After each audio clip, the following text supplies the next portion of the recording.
जय हिंद बच्चों, कक्षा 7वीं की हिंदी व्याकरण की पाठ्य पुस्तिका हिंदी व्याकरण वाटिका के दूसरे अध्याय वर्ण विचार के दूसरे वीडियो में आप सभी बच्चों का स्वागत है। तो पहले वीडियो में बच्चों हमने क्या समझा था कि वर्ण किसे कहते हैं और हिंदी वर्णमाला में वर्णों की संख्या कितनी है। साथ ही साथ हमने यह देखा था कि हमारे वर्णमाला में के कितने भेद है। तो उसमें कौन कौन से भेद थे, स्वर और व्यंजन। तो हम लोगों ने बच्चों स्वर वर्ण तो अच्छे से पढ़ लिया था, समझ लिया था। ठीक है, आज हम पढ़ेंगे इस भाग में व्यंजन वर्ण। ठीक है, कॉन्सोनेंट्स पढ़ेंगे। ठीक है, तो कॉन्सोनेंट्स किसे कहते हैं, व्यंजन किसे कहते हैं। तो जिन वर्णों के उच्चारण के लिए सदैव स्वरों की सहायता ली जाए। स्वरों में क्या होता था, जब हम स्वर का उच्चारण करते थे तो हम किसी अन्य वर्ण की सहायता नहीं लेते थे। लेकिन व्यंजन में क्या होता है, सदैव मतलब हमेशा इसके उच्चारण में हमें स्वरों की सहायता लेनी पड़ती है। और इन वर्णों का उच्चारण करते समय कंठ से निकलकर हवा जो है वो कंठ से निकलकर मुंह के किसी अन्य अंग को स्पर्श करती हुई बाहर निकलती है। ठीक है, यहाँ पर क्या बताया जाता है, व्यंजन में क्या होता है, स्वर में व्यंजन में कि इसका उच्चारण हम स्वरों की सहायता से करते हैं और जब हम इसका उच्चारण करते हैं तो हवा जो है वो हमारे कंठ मतलब गले से निकलती है और मुख के किसी भाग से टकराकर ही बाहर निकलती है। तो अगर आपसे पूछा जाए कि व्यंजन किसे कहते हैं तो आप क्या कहोगे कि जिन वर्णों के उच्चारण के लिए स्वरों की सहायता ली जाए उसे हम व्यंजन कहते हैं। तो बच्चों जिस प्रकार हमने स्वर के भेद पढ़े थे उसी प्रकार हमारे व्यंजन के भी भेद होते हैं। ठीक है, तो बच्चों हमारे व्यंजन के कुल कितने भेद हैं, 3। पहला स्पर्श व्यंजन, वो व्यंजन जो स्पर्शी हो, ठीक है, मुख के किसी भाग को छूकर जिनका उच्चारण होता हो। अंतस्थ व्यंजन और ऊष्म व्यंजन।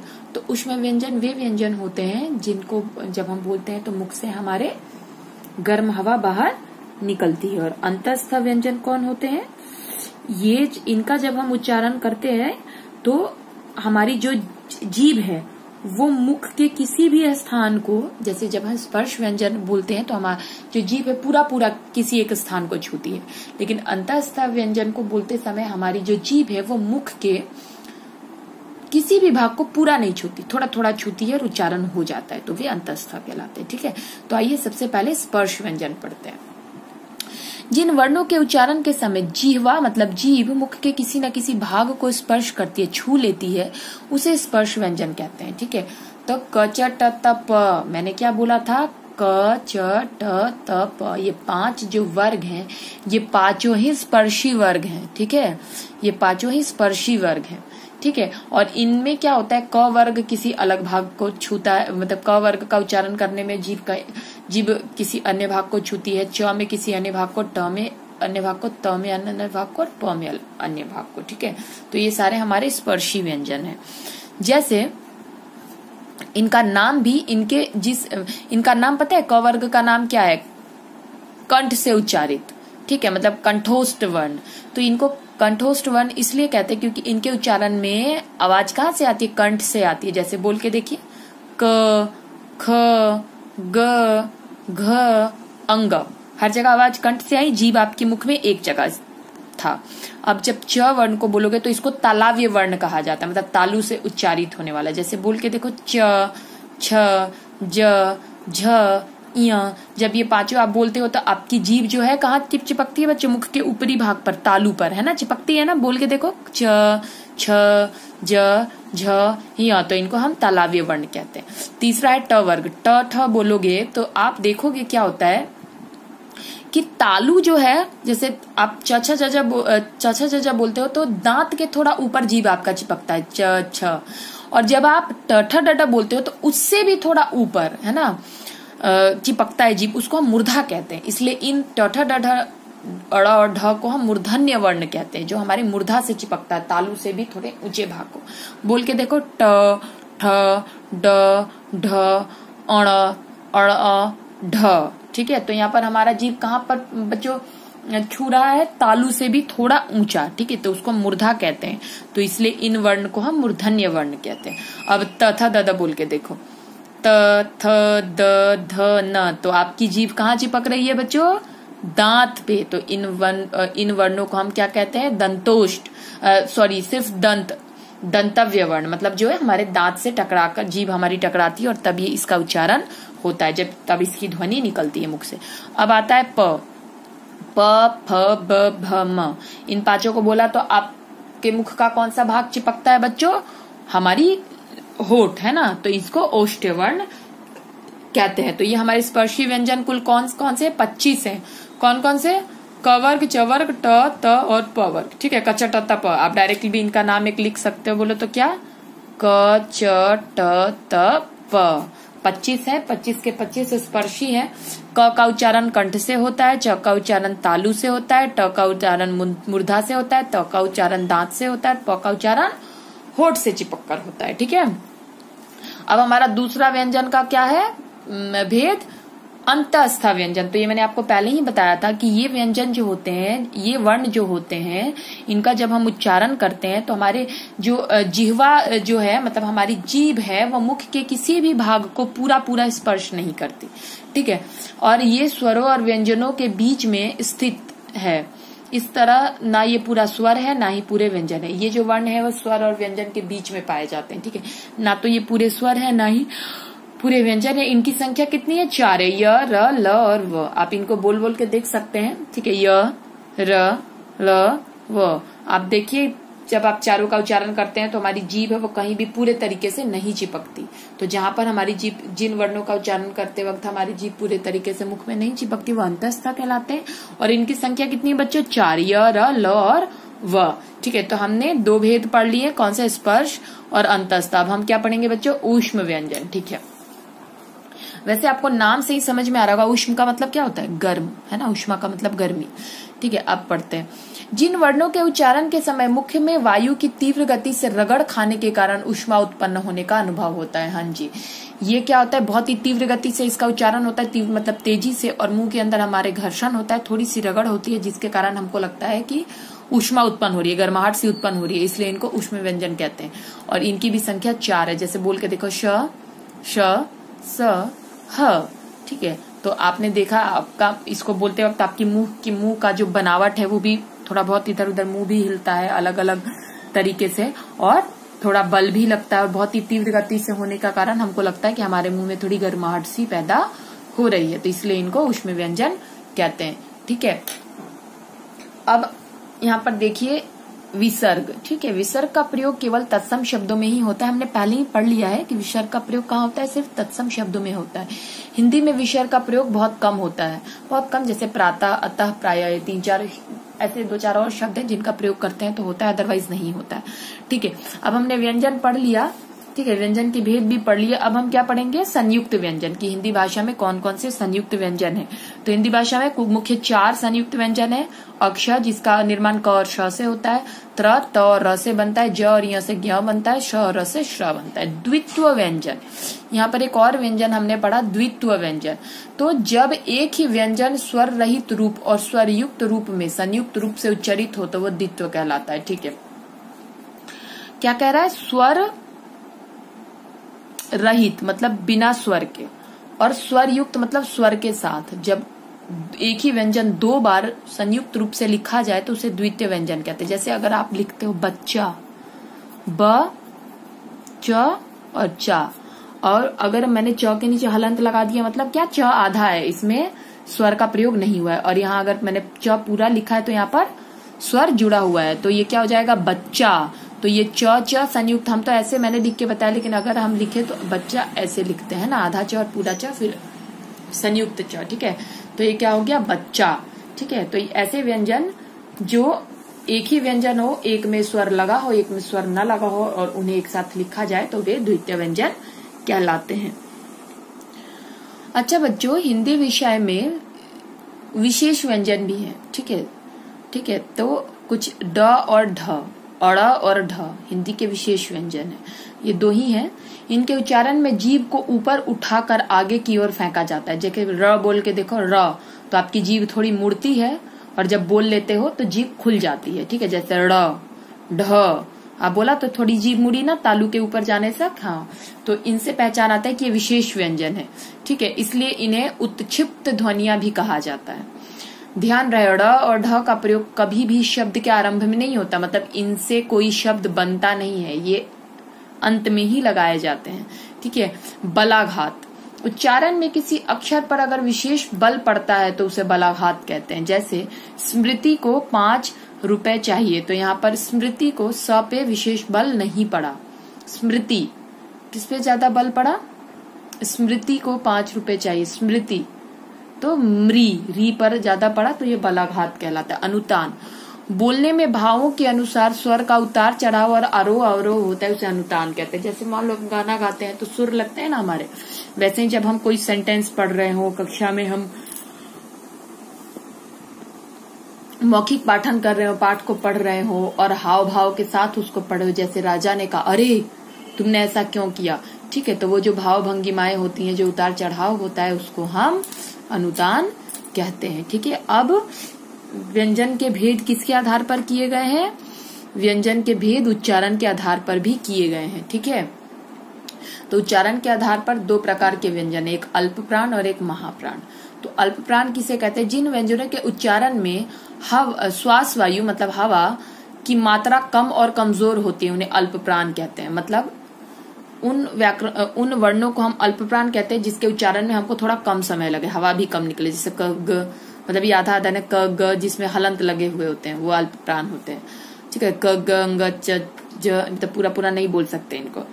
अच्छा, महाप्राण किसे कहते हैं? जिन व्यंजनों के उच्चारण में श्वास वायु अधिक मात्रा और वेग से निकलती है, उन्हें महाप्राण। जैसे ख, घ, छ, झ, ठ, ढ, थ, ध, फ, तो इनको बोलो तो ज्यादा समय लगता है। इनको क, ख ये जल्दी जल्दी, क, ग ये जल्दी जल्दी हो जाते हैं। तो जो जिनके उच्चारण में कम हवा निकले और जल्दी से उच्चारण हो जाए वो अल्प प्राण, और जिनमें ज्यादा हवा निकले और थोड़ा देरी से उच्चारण हो वो महाप्राण कहलाता है। ठीक है,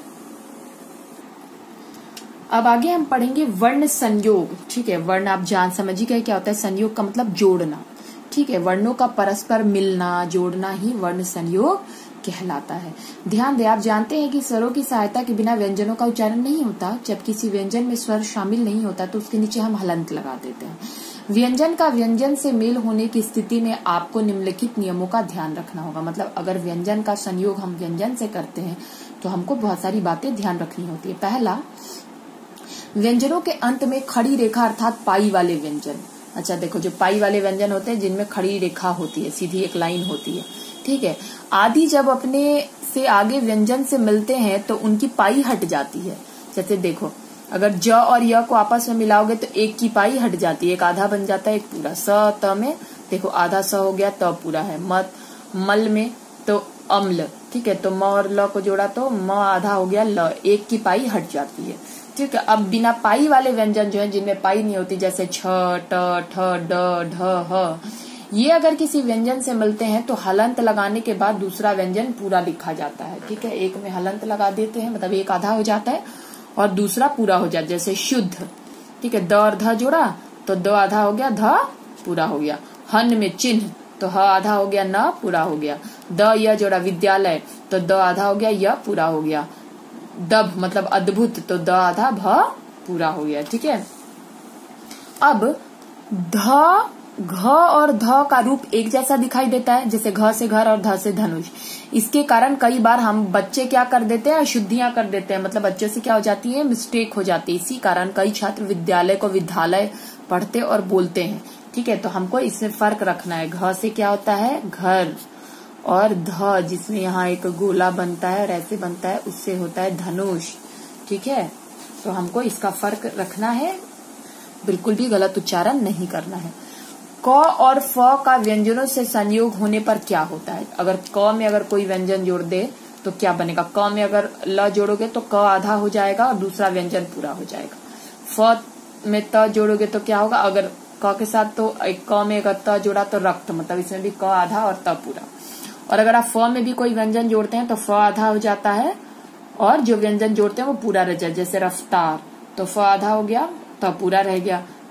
हफ्ता तो फ आधा हो गया, त पूरा रह गया। र के विभिन्न प्रयोगों को ध्यान में रखने योग्य बातें। हाँ जी बच्चों, सबसे ज्यादा आवश्यक होता है र का प्रयोग।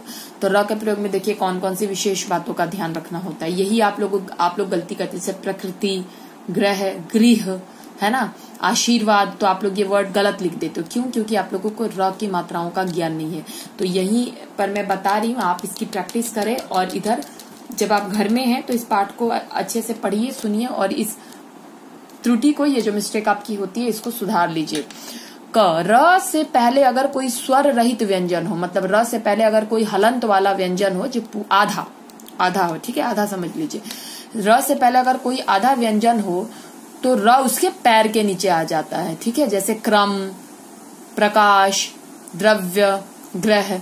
अच्छा, जब र में कोई स्वर वर्ण न हो, मतलब जब र खुद ही आधा हो, तो वो अपने आगे वाले वर्ण के ऊपर चला जाता है, रेफ बन जाता है। देखो मर्म, मतलब जहाँ पे र खुद ही आधा हो तो वो अपने आगे वाले वर्ण के ऊपर माथे पर लग जाता है, ठीक है, रेफ की मात्रा के रूप में, जैसे मर्म, पर्वत, है ना, कर्ज। अच्छा, तीसरी अवस्था में क्या होता है, र या ड के साथ संयोग होने पर, ठीक है, र का संयोग या तो र के साथ हो या ड के साथ हो, तो वो नीचे लग जाता है इसके रूप में, ठीक है। तो जैसे ट, ट्र, राष्ट्र, ट्रक, ड, ड्र, ड्रम, ड्रामा। स के साथ अगर र को मिलाया जाता है तो स के नीचे र लग जाता है, जैसे श्र, श्रोत, सहस्त्र, ठीक है, ऐसा हो जाता है। अब हम पढ़ेंगे उच्चारण दोष। उच्चारण दोष का मतलब जब हम किसी चीज को पढ़ते हैं, किसी वाक्य को पढ़ते हैं और हमारे जो दोष आते हैं, जो हमसे त्रुटियां हो जाती हैं, तो वो क्यों होती हैं और उसे किस तरीके से सुधारा जा सकता है, उसको हम इसमें पढ़ेंगे। हिंदी सहित सभी भाषाओं के उच्चारण, देखो हिंदी के सहित कोई भी भाषा हो तो उसका उच्चारण बहुत महत्व रखता है। कई बार उच्चारण अशुद्ध होने पर अर्थ बदल जाता है, मतलब अर्थ का अनर्थ हो जाता है, तो हमें उच्चारण पर विशेष ध्यान रखना चाहिए, ठीक है। तो हमको कुछ सामान्य नियम जानने हैं जिससे कि हमारा उच्चारण कभी भी गलत नहीं होगा। आपने देखा कि र का प्रयोग कई तरह से होता है, उच्चारण में भी र का प्रयोग कई तरह से होता है। यदि हम निम्नलिखित बातों का ध्यान दें तो अधिकाधिक शुद्ध उच्चारण कर सकते हैं, ठीक है। र का प्रयोग आपने देखा ही, अगर उनके प्रयोग में थोड़ा सा भी आपने गड़बड़ी की तो उच्चारण भी गलत होगा और लिखित रूप में भी गलत हो जाएगा, ठीक है। तो यदि किसी वर्ग के नीचे र लगा हो तो उस वर्ग के साथ मिलाकर बोलना चाहिए, जैसे क्रम, नम्र, प्रण। अच्छा, अगर किसी वर्ग के नीचे र लगा हो तो हमको उस वर्ग के साथ र को मिलाकर बोलना चाहिए, जैसे क्रम। बहुत तो क्या बोलते थे, करम, तो गलत हो जाता है। हम क्या बोलेंगे, क्रम, नम्र, प्रण। जिसके नीचे लगा होगा उसको उसके साथ मिलाकर बोलना होता है, ठीक है, अन्य वर्णों के साथ नहीं। यदि र स्वर रहित रूप, मतलब र अगर आधा हो और किसी वर्ण के ऊपर लगा हो तो उस समय र का आधा ही बोला जाएगा, जैसे कर्म, ठीक है, मर्म, शर्म। इसमें देखिए म का तो और श का, क का ज्यादा उच्चारण होला, लेकिन र आधे रूप में ही प्रयोग किया जा रहा है। इन शब्दों में र जो है वो स्वर रहित है, मतलब ज्यादा उस पर जोड़ नहीं डाला जाता। इस स्थिति में शब्द का पहला वर्ण पूरा होगा, र आधा होगा और तीसरा अंतिम वर्ण भी पूरा उच्चारित होगा, जैसे मर्म। तो म और म का ज्यादा उच्चारण हुआ, र तो थोड़ा सा हुआ, ठीक है। उसी प्रकार यदि ट, ड, द में र का संयोग हो जाए, ट, ड और र में, ट, ड और द में र का संयोग हो जाए तो र पूरे अक्षर की तरह बोला जाएगा, जैसे द्रव्य, र बोला जा रहा है, ट्रक, र बोला जा रहा है, राष्ट्र। तो इसमें भी र का पूरा प्रयोग हो रहा है, ठीक है। अब कुछ देखिए जानने वाली बात, र यानी रेफ के उच्चारण संबंधी अभ्यास में आपको अध्यापक एवं अभिभावक का सहयोग अवश्य ले। जैसे रेफ के उच्चारण में मैंने आपको बताया ये होता है रेफ का उच्चारण, तो इसमें आपको ज्यादा से ज्यादा मेहनत करनी है। अब देखिए री का उच्चारण, जैसा कि आप जानते हैं री की मात्रा ऐसी होती है, ठीक है, जब अक्षर के पैर में री की मात्रा जुड़ी हुई होती है तो री की ध्वनि मिलाकर बोला जाता है, जैसे नृप, अगर न में है तो नृप, कृपा, वृक्ष, कृपाण। ध्यान रहे री एक स्वर है, अन्य स्वरों की तरह इसकी भी मात्रा होती है। रेफ और री का प्रयोग के संबंध में इसका ध्यान रखना चाहिए। रेफ का निशान ऊपर लगता है और री का निशान नीचे लगता है, ठीक है। संयुक्त व्यंजनों अक्ष और त्र के उच्चारण के समय अशुद्धि होने की ज्यादा संभावना रखती है। अक्ष और त्र के समय अक्ष और चच और त्र को तर की तरह उच्चारित किया जाता है, यह अशुद्ध उच्चारण है। जैसे जब हम त्र को तर बोले तो शुद्ध हो जाए, अक्ष को चच्छा बोले तक्षा तो भी गलत हो जाता है। अब देखिए शुद्ध उच्चारण और अशुद्ध उच्चारण, अगर क्षत्रिय लिखते हो तो सही, क्षत्रिय बोलते हो तो सही, अक्षत्रिय बोलते हो तो गलत। पत्र सही, पतर गलत। कक्ष सही, कच्छ गलत। मंत्र सही, मंत्र गलत।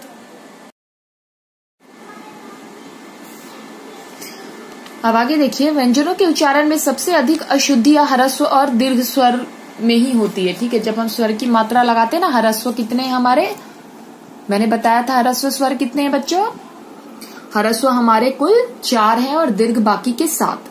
ठीक है, तो जब ह्रस्व और दीर्घ की मात्राएं हम व्यंजन में जोड़ते हैं ना, तभी हमसे सबसे ज्यादा गलतियां होती हैं। आप लोग मात्रा गलत लगा देते हैं ना, तो देखिए, चल चाल, कल काल, कम कम, पर पार।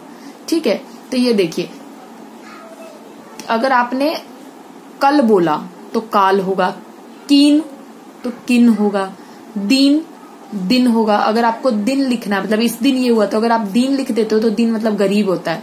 अर्थ का अनर्थ हो गया, मात्रा गलत लग गई। तो उच्चारण पर ध्यान दीजिए, जैसे मील, मिल, अगर मुझे किसी से मिलना है, मिलने को कहना है तो मिल, अगर मील लिख देती हूं तो गलत हो गया, मील तो दूसरा हो जाएगा। पिला, पिला मतलब पानी पिलाने के सेंस में, और अगर पिला तो फिर ये पीला हो गया, रंग। कुल मतलब सारा, कूल गलत हो गया। सुना गलत, सुना। ठीक है, तो सुनना। सुख, सूख, ये सूखने का सेंस में हो जाएगा, और ये सुख मतलब हमारा सुख, हैप्पीनेस। चूना, ठीक है, चूना मतलब हमारा वो चूना व्हाइट वाला, और चुना मतलब किसी चीज को पिक करना, चुनना। बेर, बेर हमारा वो खाने वाला, और बैर, बैर मतलब दुश्मनी। मेला, फिर, और मैला, मैला मतलब गंदा। सो, सो मतलब सोना, और 100 का मतलब 100 है ना, 100 रुपए। आंधी, वो जो आंधी तूफान, और आधी मतलब हाफ। पढ़, पढ़ मतलब पढ़ना, पढ़, पढ़ मतलब पढ़ जाना, गिर जाना। आप लोग भी कई बार लिख देते हो ना पढ़ने का पढ़ना, तो देखो फर्क यही है, ढ लगेगा, अड़ नहीं। हंस, हंस मतलब आपका हंस है ना, और हंस, हंस मतलब हंसना।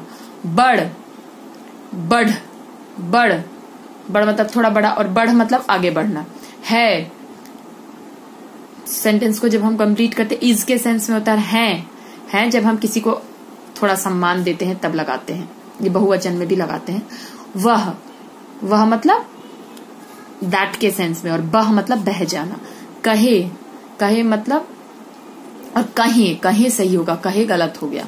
बन, बन मतलब किसी चीज का बनना, और वन, वन मतलब वन मतलब जंगल। ठीक है, तो यहाँ पर आपने क्या देखा, ये सारे शब्द एक दूसरे से मिलते जुलते हैं, लेकिन इनके उच्चारण में हमको थोड़ा ध्यान रखना पड़ता है।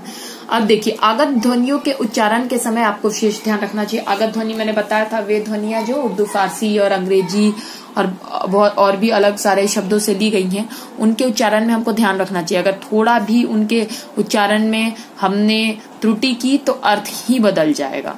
जैसे एक होता है फ, और एक होता है फारसी का फ।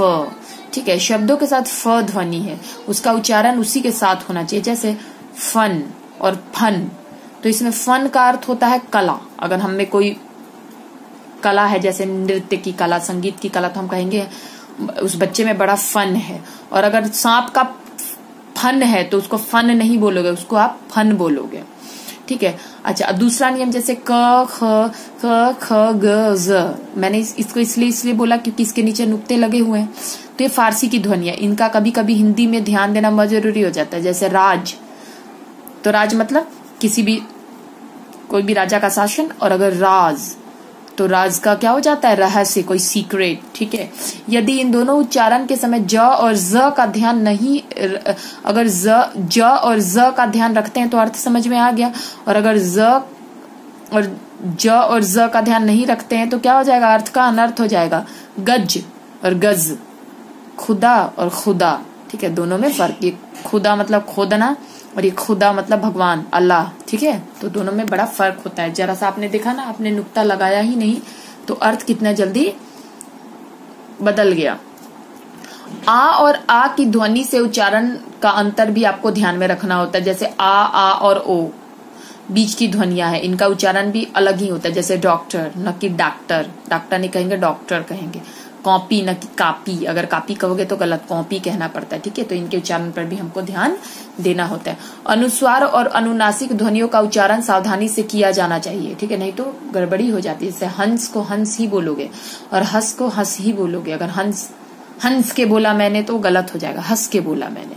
ठीक है, इसी प्रकार ध और द्य के उच्चारण में भी बहुत सावधानी बरतनी चाहिए। द्य एक संयुक्त व्यंजन है, जैसे विद्यालय लिखते हो ना, यही तो मैं आप लोगों को समझा देती हूँ। जैसे हमने यहाँ विद्यालय लिखा, बहुत लोग क्या कहते हैं विद्यालय, तो बेटा ये धनुष वाला ध लगाओगे तो गलत हो गया। ये द और य मिला के बनाया गया है, जिसमें द आधा है और य पूरा है, तो इसको द्य करते हैं। विद्या, विधा नहीं, विद्या, विद्यालय। ठीक है, तो इनका भी उच्चारण करते हुए हमको बहुत ध्यान रखना पड़ता है। आगे, हिंदी भाषा का प्रसार पूरे देश में है, मतलब पूरा देश जो है भारतवर्ष हिंदी बोलता है।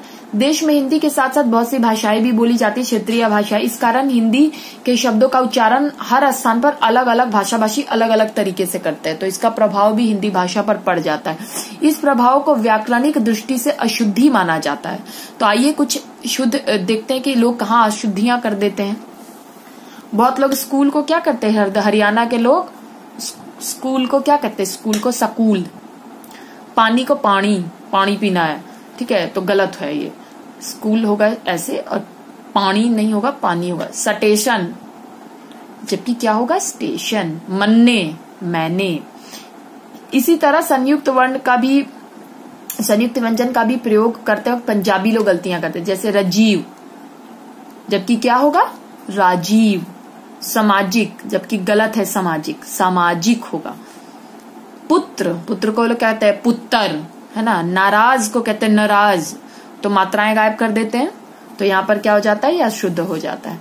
पूर्वी उत्तर प्रदेश के कुछ भागों में ए और ओ के संबंधित मिस्टेक्स होती हैं, गलतियां होती हैं, जैसे रुपया, रुपया होगा। पैसा, पैसा होगा। कैसा, कैसा होगा।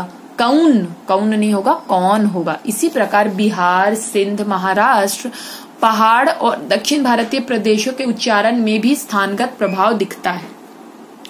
जैसे दावात, दावात नहीं होता, दवात होता है, जिसमें से यही भरते हैं। अधीन, अधीन नहीं होता, अधीन होता है किसी के अंडर।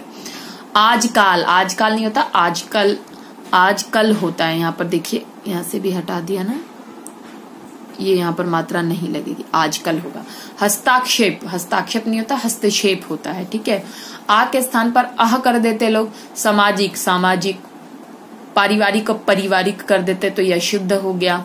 ठीक है, आलोचना कर दिया, जबकि क्या होगा आलोचना होगा, तो आ का ये लोग अ बना देते हैं।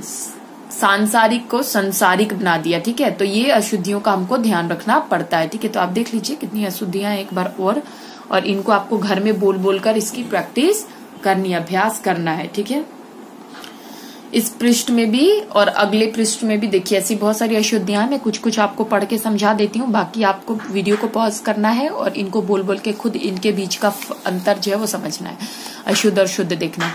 हानि, हानि होता है। मुनि, मुनि होता है। व्यक्ति, व्यक्ति होता है। क्योंकि नहीं होता, क्योंकि होता है। ठीक है, तो मात्राओं का यहाँ पर ध्यान दीजिए। ये तो था पहला वाला, जिसमें हमने छोटी की जगह पे बड़ी लगाकर वाक्य को, शब्द को अशुद्ध कर दिया, मतलब गलत कर दिया। अब बहुत लोग क्या करते हैं, बड़ी की जगह छोटी लगा देते हैं। जैसे आशीर्वाद होगा तो आशीर्वाद कहेंगे, गलत हो गया।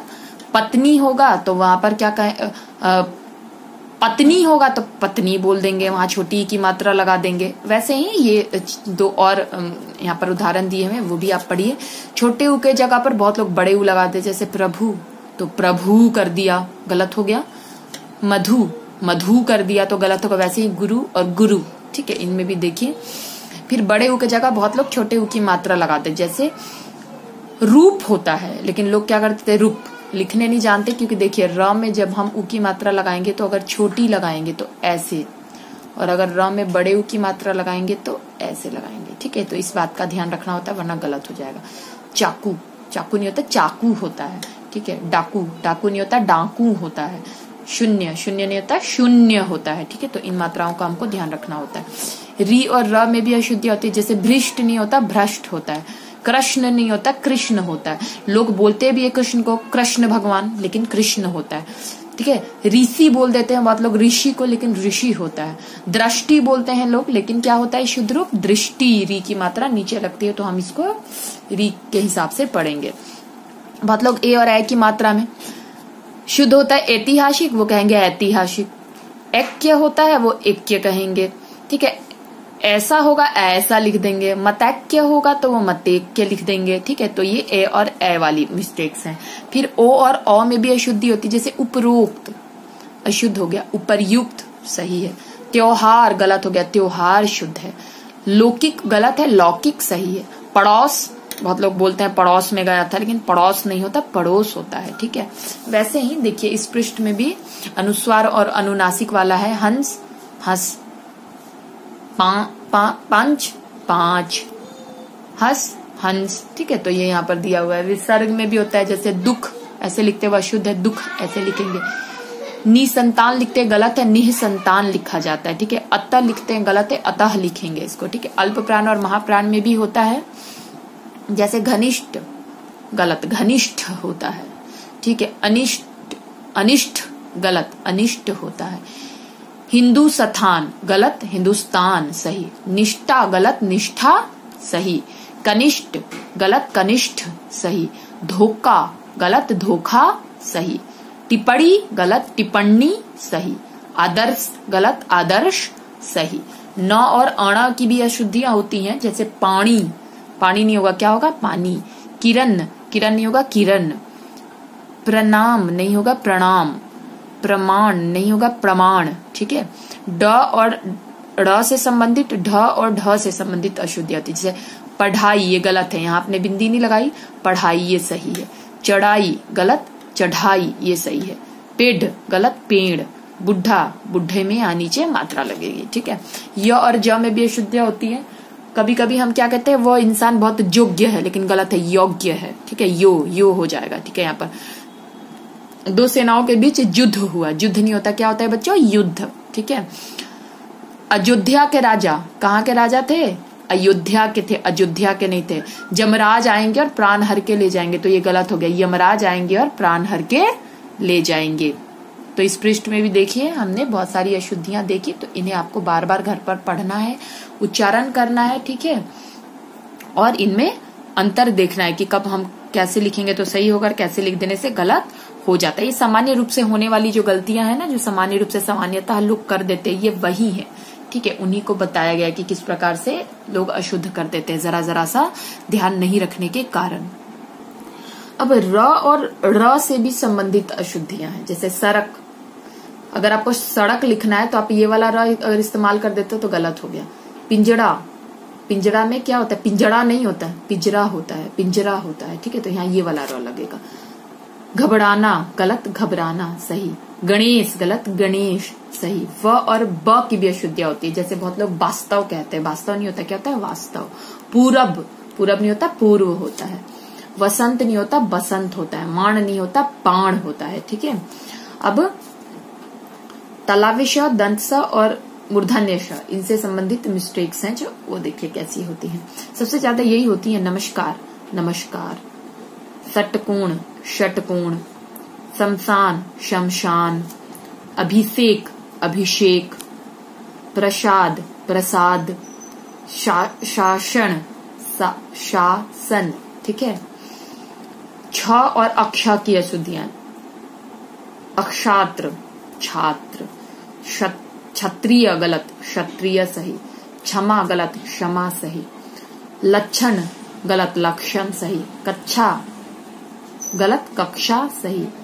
क्षुधा गलत, क्षुधा सही। ठीक है, व्यंजन के गुच्छों की अशुद्धियां, कहीं कहीं बहुत सारे व्यंजन आ गए तो हम वहां पर संयुक्त वर्ण में गलतियां हैं, जैसे सामर्थ गलत, सामर्थ्य सही होगा। ठीक है, सांत्वना तो ये गलत है, सांत्वना सही होगा। ठीक है, चिन्ह गलत है, चिन्ह, चिन्ह ऐसे शुद्ध रूप में लिखते हैं। उपलक्ष्य गलत है, उपलक्ष्य। उज्ज्वल गलत है, उज्ज्वल। ठीक है, मध्याह्न गलत है, मध्याह्न ये सही होगा। ठीक है, रेफ और री की मात्रा संबंधित भी अशुद्धियां होती हैं, जैसे दृष्टि गलत, दृष्टि सही। सृष्टि गलत, सृष्टि सही। कार्य, कर्म गलत, कार्यक्रम सही। ठीक है, कर्म, क्रम ये सही होगा। क्रम, कर्म ये सही होगा। मर्म गलत, मर्म सही। ठीक है, अच्छा, और भी कुछ अशुद्धियां हैं, जो जैसे आदरणीय, तो आदरणीय होगा। ठीक है, श्राप, श्राप। कवियत्री गलत, कवियत्री सही। श्रृंखला गलत, श्रृंखला सही। स्थाई गलत, स्थाई सही। प्रदर्शिनी गलत, प्रदर्शनी सही। पूजनीय गलत, पूजनीय सही। सन्यासी नहीं, सन्यासी। आदर्श, आदर्श, ठीक है। ये क्या आदर्श हो जाएगा, ये आदर्श ऐसे लिखते हैं। अनुग्रहित नहीं, अनुगृहित। जाए, जाइए गलत, जाइए ऐसे लिखेंगे, ठीक है। महत्व तो महत्व ऐसे लिखेंगे, तत्त संयुक्त होगा, ठीक है। तो यहाँ पर आपने बहुत सारी अशुद्धियां देखी, तो आपको क्या करना है, इन्हें बार बार पढ़ना है और ऐसी होने वाली सारी अशुद्धियों को दूर करिए। अब इस पाठ के कुल 8 प्रश्न हैं। वर्ण किसे कहते हैं, अनुतान किसे कहते हैं, वर्णमाला किसे कहते हैं, हिंदी वर्णमाला में कुल कितने वर्ण हैं, अल्पप्राण और महाप्राण क्या होते हैं, संयुक्त व्यंजन और द्वितीय व्यंजन में क्या अंतर है, अनुस्वार और अनुनासिक में क्या अंतर है, स्वर व व्यंजन की परिभाषा देना है और अंतर भी स्पष्ट करना है। अंतःस्थ व्यंजन किसे कहते हैं। तो ये कुल 8 प्रश्न हैं, इनके उत्तर आपको पीडीएफ के द्वारा भेज दिए जाएंगे। और इसके अलावा जो आपके पुस्तक अभ्यास कार्य हैं, इसका भी पीडीएफ आपको जैसे पिछले पाठों का भेजा गया है, तो इस पाठ का भी भेज दिया जाएगा।